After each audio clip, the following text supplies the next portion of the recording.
Raindrop, drip, drop top, smoking, no cooking the hot bar.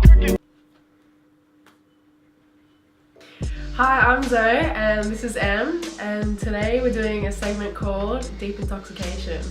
Basically, deep intoxication is where we get really intoxicated and we talk about some deep shit. Today we're talking about the Plebiscite. the Australian same-sex marriage plebiscite, and That should be more fun. shit about that. Yeah. I'm keen actually. Yep. Are you gonna get drunk? Fuck yes. 2 hours later.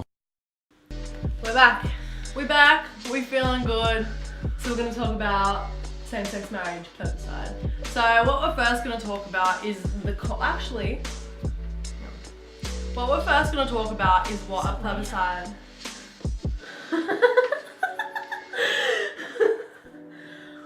Sorry. As I was saying, what we're first going to talk about is what a plebiscite actually is. So let me fucking Google this shit. Yeah, please. I I don't know how to spell it. don't know how to spell it.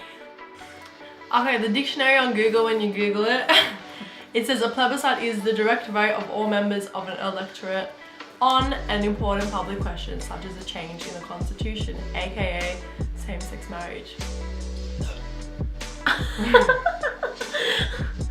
So basically what it was, because it is passed now, is everyone who's an Australian citizen basically gets this postal vote, and they have to either sign yes or no for if same-sex marriage is to be legalised or not. And what happens after that, so it's not legally binding.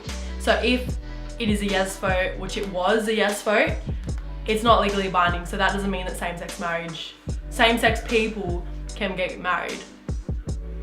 I'm so lit.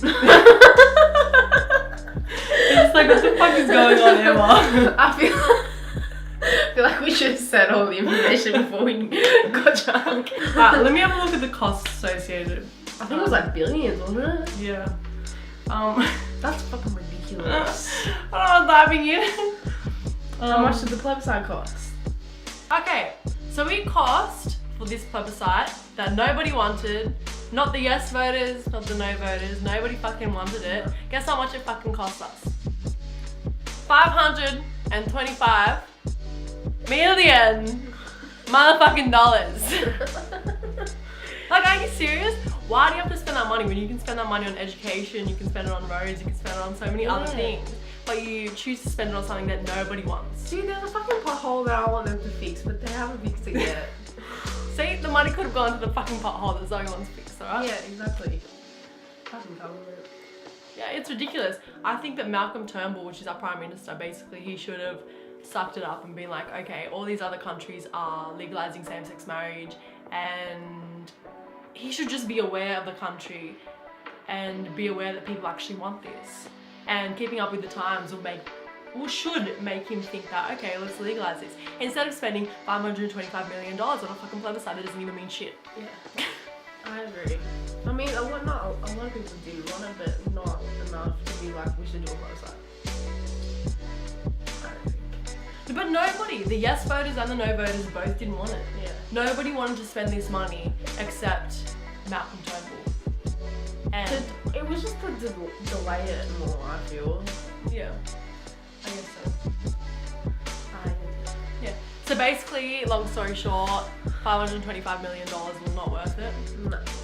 The next thing that was wrong about the plebiscite is basically the discrimination that was associated with it. So I live an hour from this girl, an hour drive. Coming up, I always saw a lot of it's okay to say no posters, and vice versa. I had a lot of say yes posters. Just a lot of, Depends where you are. yeah, that's true. If you go out west, it'll say no. Even like I saw you can say no in like where I live, and that's like weird. I find that weird because everyone I know is really accepting mostly. Yeah. But regardless, both sides are getting hate from the other side because everybody, like this is the kind of topic where everybody is so determined to speak their opinion, and their opinion is so strong and so like cemented that the other side is completely wrong. Like nobody's open-minded. Nobody can just sit there and be like, okay, you believe in what you believe in, I believe in what I believe in. It's just automatically attacking the other side. And what that does, it just brings a lot of hate into both communities. Like I know I've seen even on like BuzzFeed and stuff like that, all these I saw a lot of stuff on the internet. Yeah, like all these LGBT people that are like terrified to come out at this time because they're scared of receiving all this hate from... And they're scared also if the plebiscite turns to no, or if it did turn to no, that if they came out then... if it did turn to no, they would be severely unaccepted to what if it turned yes. Yep.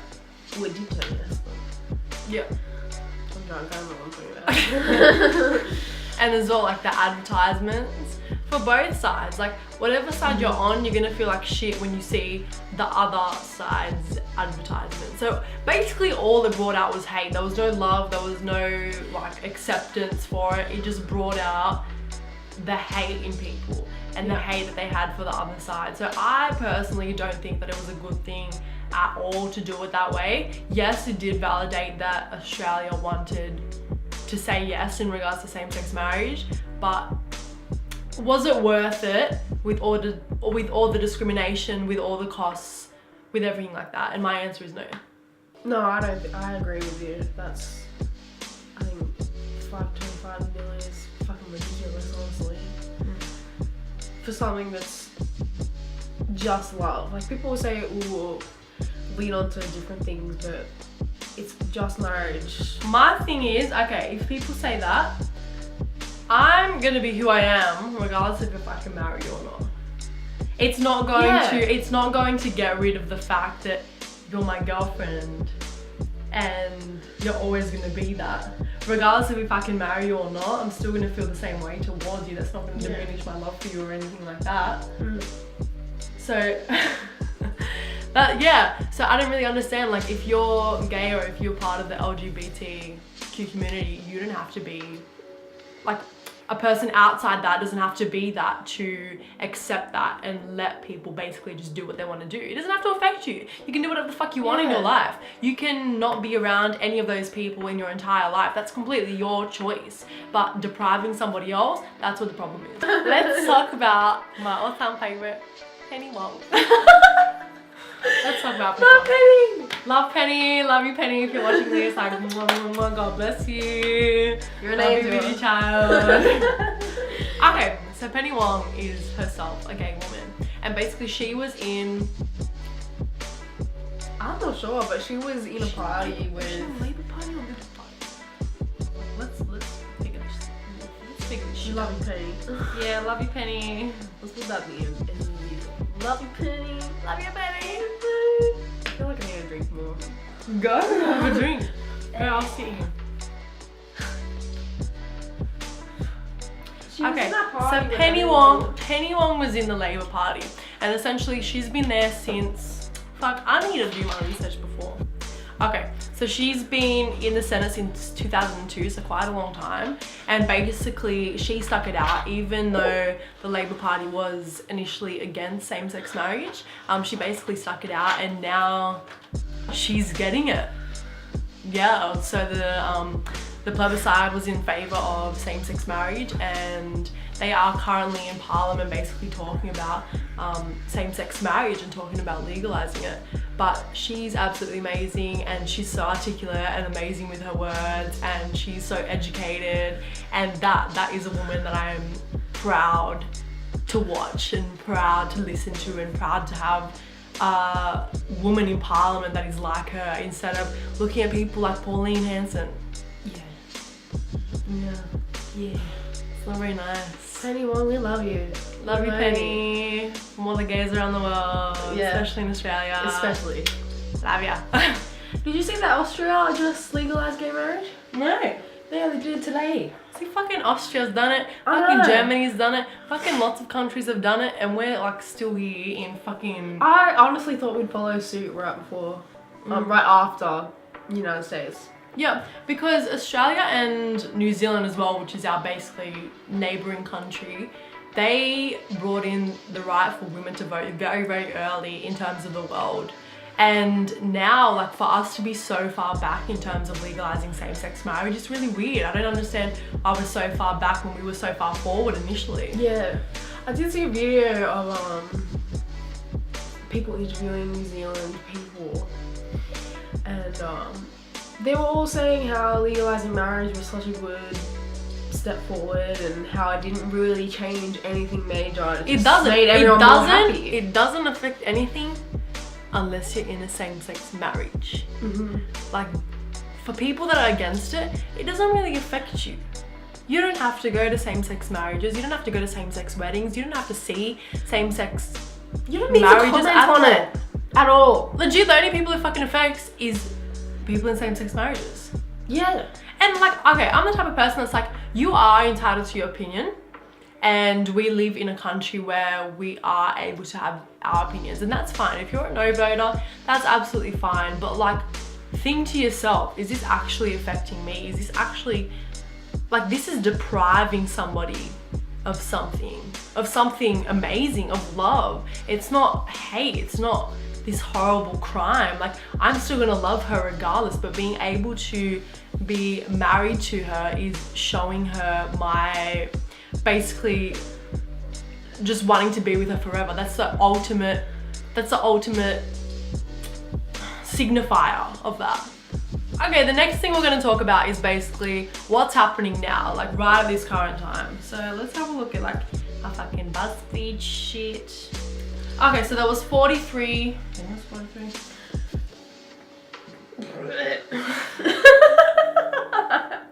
That's gonna look so fucking bad. There was 43 for same-sex marriage and 12 against it, and then there was 7 other people.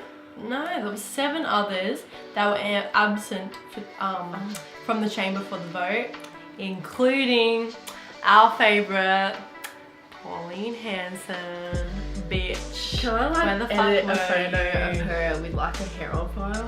Do it. No, why are you in? It's gonna be right there. Look. Bing! Pauline! We fucking hate you. Yeah. Okay, let's have a look.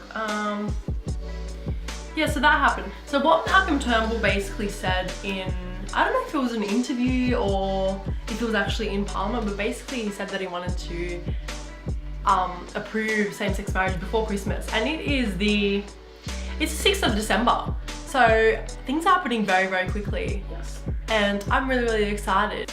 So in conclusion, basically, You need to get more lit. bitch, I'm fucking lit. I'm just really, really good at acting sober.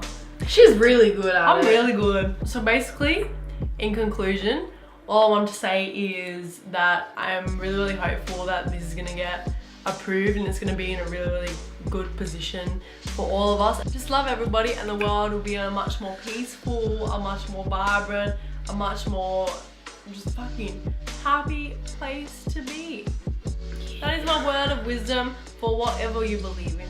Just love everyone. Just do that. Just chill, just be in your own life and just live your life. Alright? Live your life, bro. And we'll see you next time, bitches.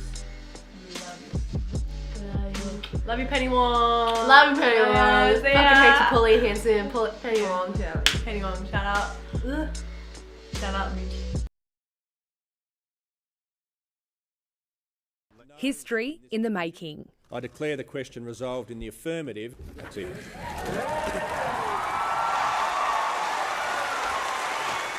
It took longer than expected, but Parliament fulfilled its promise to the people and finally made marriage equal.